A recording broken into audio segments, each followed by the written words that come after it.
Buenos días, hermanos, gracia y paz del Señor Jesucristo con ustedes, para con la iglesia.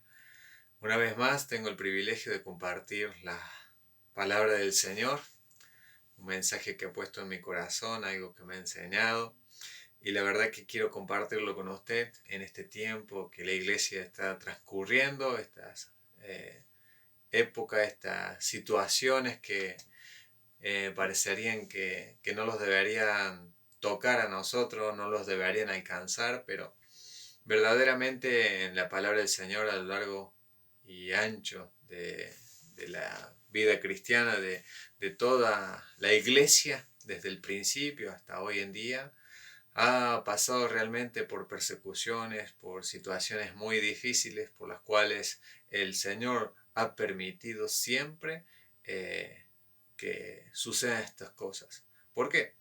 Porque el Señor realmente Él quiere saber lo que hay en el corazón de cada uno de nosotros, de sus miembros, quiere saber la fidelidad que hay en cada uno de nosotros, quiere saber si realmente cumplimos con sus mandatos y estatutos, como dice Deuteronomio 8, y en estas situaciones Él nos enseña a que Él es el soberano, a que Él es el omnisciente, el omnipotente, el omnipresente.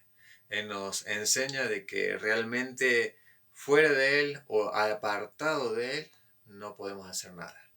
Todo dependemos de Él, porque el Señor quiere que sea así. Eh, Cuando anduvo caminando el pueblo de Israel durante 40 años en el desierto, el Señor lo afligió, le hizo pasar hambre, hizo pasar persecuciones.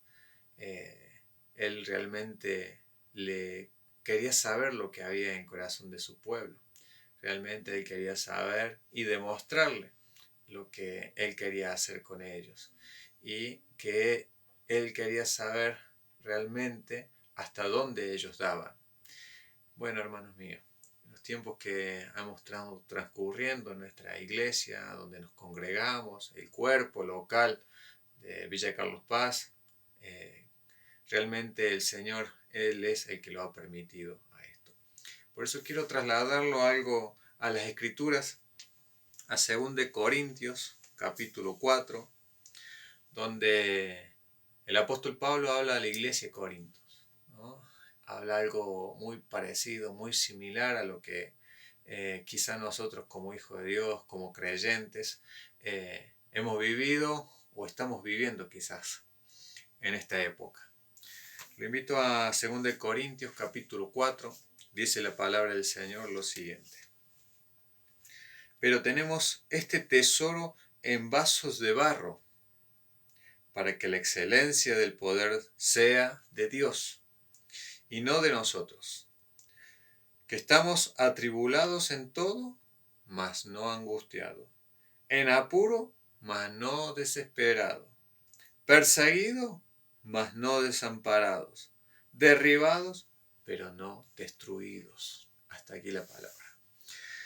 El apóstol Pablo venía hablando esto a la iglesia de Corintios en la segunda carta, cuando él venía hablando de lo que realmente el Señor nos ha llamado a hacer, a llevar a cabo, es a evangelizar, es compartir las buenas nuevas, es demostrarle al mundo que hay una esperanza, es decirle al mundo que hay un camino verdadero que nos puede llevar a Dios Padre, que es nuestro Señor Jesucristo, el cual resplandece, el cual obra en cada uno de nosotros y nos va transformando de gloria en gloria, como dicen los versículos antes, en el capítulo 3 de 2 Corintios.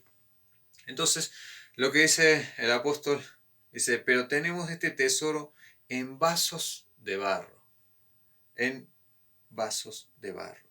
¿De qué tesoro estaba hablando? ¿Qué vaso de barro estaba hablando el apóstol en este momento?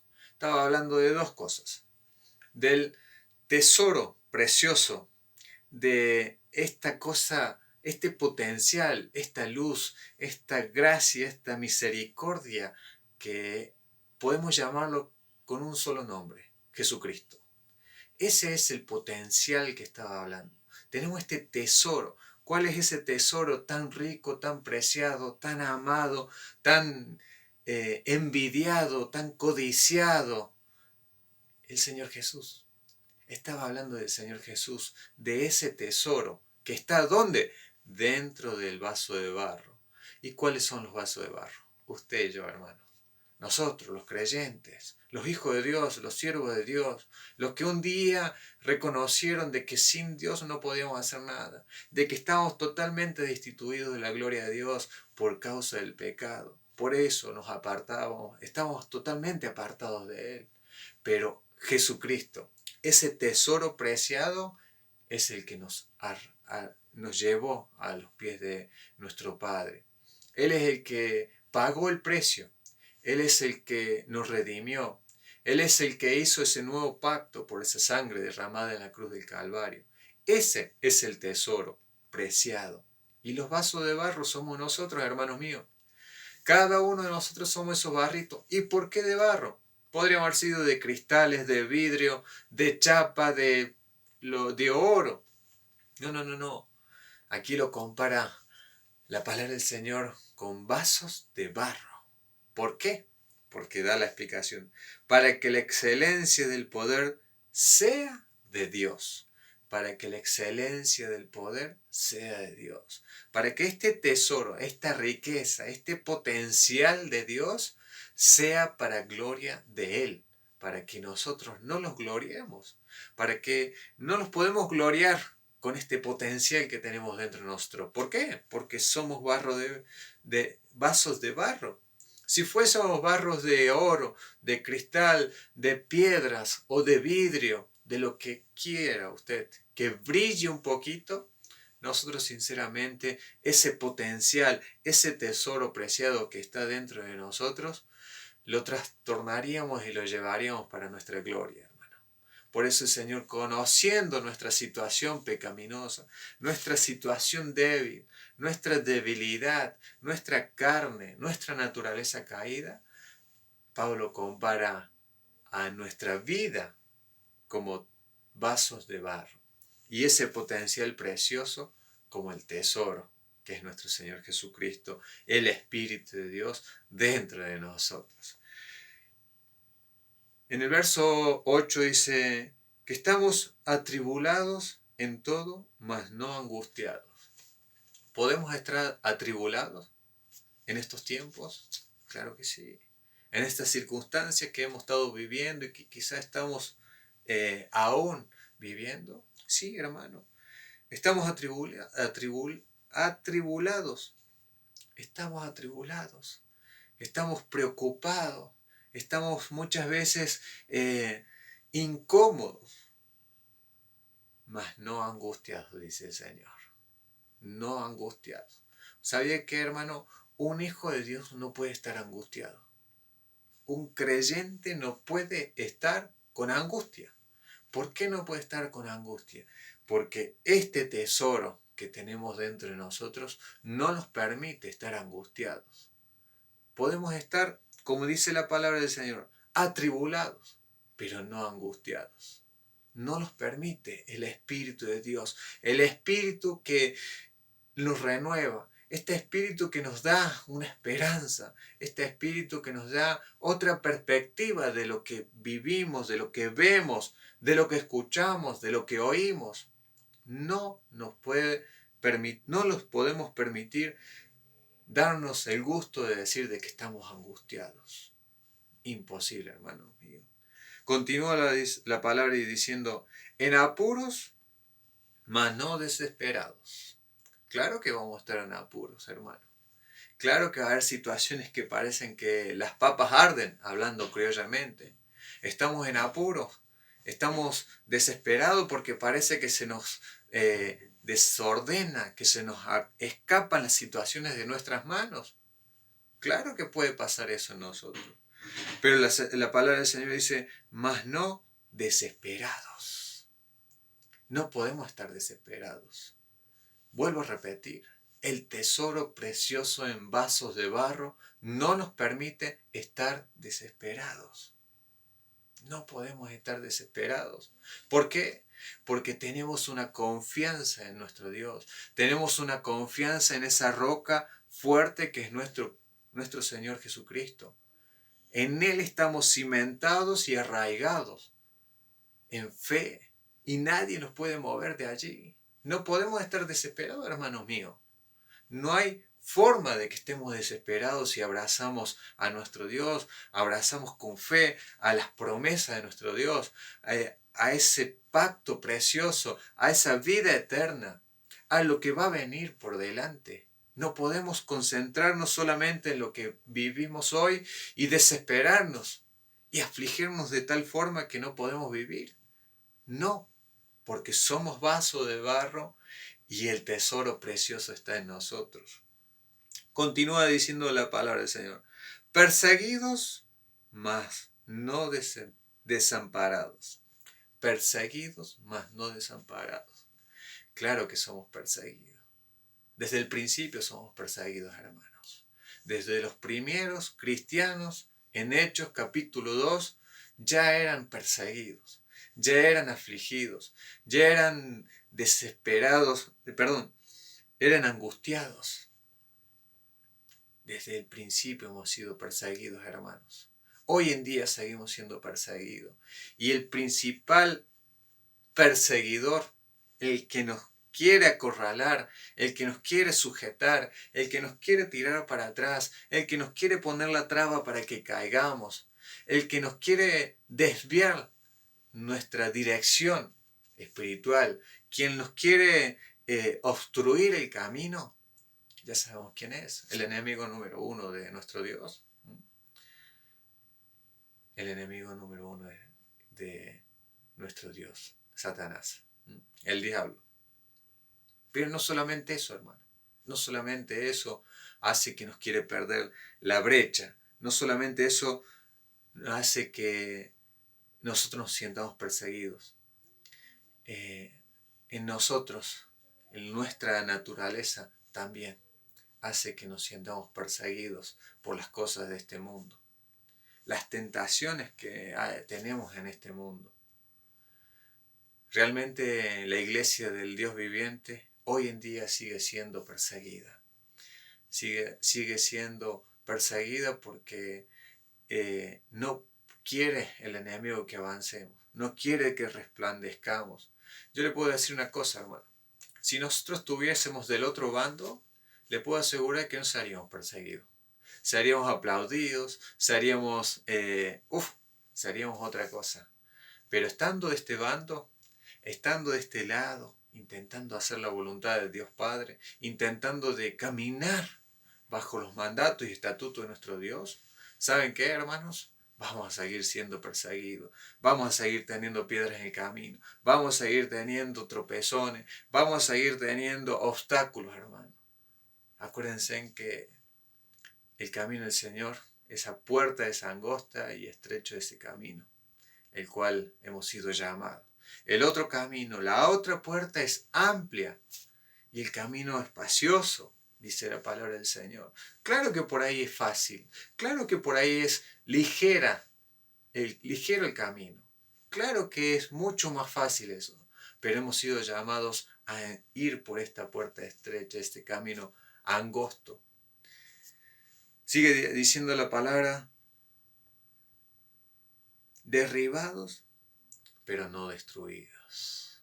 Derribados, pero no destruidos. Y esto me traslada a pensar en nuestros primeros hermanos, ¿no? Aquellos hermanos, aquellos primeros cristianos que entregaban la vida realmente por causa de nuestro Señor Jesucristo. Ellos sí que eran afligidos, eran perseguidos, eran atribulados y en muchos casos eran derribados, eran encarcelados, en ellos grillos, cepos, azotes. Realmente ellos eran derribados hasta lo último. Pero ¿saben qué? El Señor dice, pero no destruidos. Claro que no podemos ser destruidos. Cuando el apóstol Pablo dice, para mí el morir es ganancia, ya me resume una gran parte de este versículo, realmente. Porque no importa lo que pase, no importa hasta dónde nos puedan apretar, no importa hasta dónde nos puedan golpear en el piso, a usted y a mi hermano.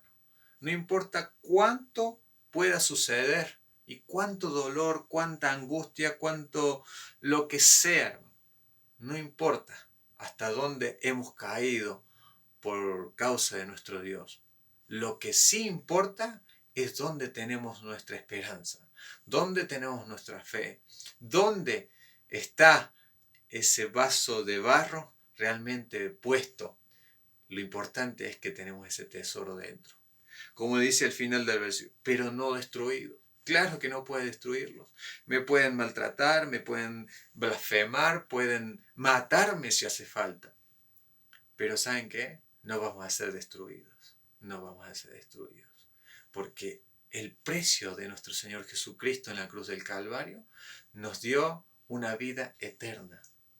Por lo tanto, nuestra vida en este mundo, por más que hagan lo que hagan, tenemos esa esperanza, esa convicción de que nos vamos a ir con nuestro Dios, con nuestro Creador, con nuestro Salvador.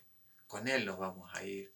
Por eso el verso 16 habla algo de esto. Habla de un pantallazo con una perspectiva a la eternidad. Algo que quizá en esta circunstancia, en este tiempo que hemos estado transcurriendo en la iglesia, hemos estado viendo y concentrándonos en el día a día quizás, en las cosas que nuestros ojos pueden ver y nuestros pensamientos pueden pensar. Pero el Señor quiere algo más allá. El Señor quiere que veamos más allá de estas circunstancias, estas persecuciones. Y por eso, en el verso 16 dice, por tanto, no desmayamos antes, aunque nuestro hombre exterior, se va desgastando. El interior, no obstante, se renueva de día en día. Claro que se va a desgastar. Claro que se va a afligir. Claro que nos va a doler la cabeza. Claro que nos vamos a envejecer más rápido, hasta nos podemos enfermar de presión, de úlceras nerviosas y qué sé yo. Claro que lo vamos a realmente a desgastar. Se va a envejecer nuestro cuerpo. Nuestro cuerpito se va a envejecer. Como dice Salmo 90, tenemos un tiempo, tenemos algo que está marcado para nosotros. Nuestra vida es un soplo, nuestra vida es una nube. Pero esto que se va desgastando, esto que se va enfermando, nuestro cuerpo, pero hay algo dentro de nosotros, ese tesoro, ese potencial que hablábamos al principio. Dice de que el interior, no obstante, se va renovando de día en día. Se va renovando de día en día. Qué hermoso, hermano. Imagínense, podemos estar atribulados. Podemos estar en apuro, podemos ser perseguidos, podemos ser derribados, pero el interior no puede hacer nada en nuestro interior, porque se renueva de día en día. Qué hermosa esa confianza, esa certeza de que Dios nos va a ir renovando en nuestro interior de día en día. Por más que haya sucedido lo que suceda o que estemos pasando la persecución que estemos pasando. No pasa nada. Ese tesoro precioso se va a permitir que nosotros nos renovemos día tras día. Y así continúa diciendo el 17, porque esta leve tribulación momentánea produce en nosotros un cada vez más excelente y eterno peso de gloria. Eterno peso de gloria. Y el 18 dice, no mirando a nosotros las cosas que se ven, no mirando las cosas que se ven, no mirando las cosas que se ven, sino las que no se ven. Y es ahí a donde el Señor quiere en este momento de que pongamos los ojos y que nos llame la atención. No pongamos los ojos en las cosas que vemos, que escuchamos, que pensamos hoy en día, donde la tormenta quizá está aún, donde el viento aún hace ruido, donde la persecución aún pareciera que está. No veamos, dice el Señor, con nuestros ojos, sino lo que no vemos. Es ahí donde tenemos que concentrarnos. Es ahí donde tenemos que intentar de pensar y meditar en eso, en lo que no vemos. Pues las cosas que se ven son temporales. Las cosas que se ven son temporales, pero las que no se ven son eternas. Gloria a Dios. Son eternas, hermano. El Señor, así como a su pueblo lo hizo pasar 40 años por el desierto, el Señor en este momento nos ha hecho pasar un desierto. Ese desierto que quizás dure minutos, horas, días o meses. No sabemos, hermano. Pero el Señor lo ha permitido. Ahora bien, hay cosas que el Señor quiere y está interesado en saber qué es lo que hay en cada uno de nosotros, cada uno de sus hijos, cada uno de los miembros de la iglesia. Quiere saber lo que hay en su corazón, quiere saber lo que hay en mi corazón, quiere saber si realmente estamos viendo lo que no se ve en esas cosas eternales. Son las cosas que tienen valor, son las cosas que van a permanecer por siempre. Es allí donde el Señor nos llama y que nos pide que nos concentremos y observemos esas cosas que no vemos, esas cosas que tienen un valor y un peso eterno, por la eternidad, hermano mío. Eso quería compartir con usted en este momento. Agradecido al Señor realmente por tener el privilegio de compartir una vez más y deseoso en el Señor de que vaya obrando día tras día, que Él siga manifestándose en cada uno de nosotros para que pueda sacar lo mejor de cada uno de nosotros, para que su iglesia resplandezca, para que su iglesia esté unida, para que su iglesia esté fortificada, porque estas situaciones hacen que realmente la iglesia se fortalezca, que la iglesia ore, que la iglesia clame a Dios, que la iglesia busque la santidad. Son estos los momentos que realmente nosotros como hijos de Dios buscamos la total dependencia de Dios. El Señor bendiga vuestras vidas y nos hablamos y vemos pronto. Bendiciones.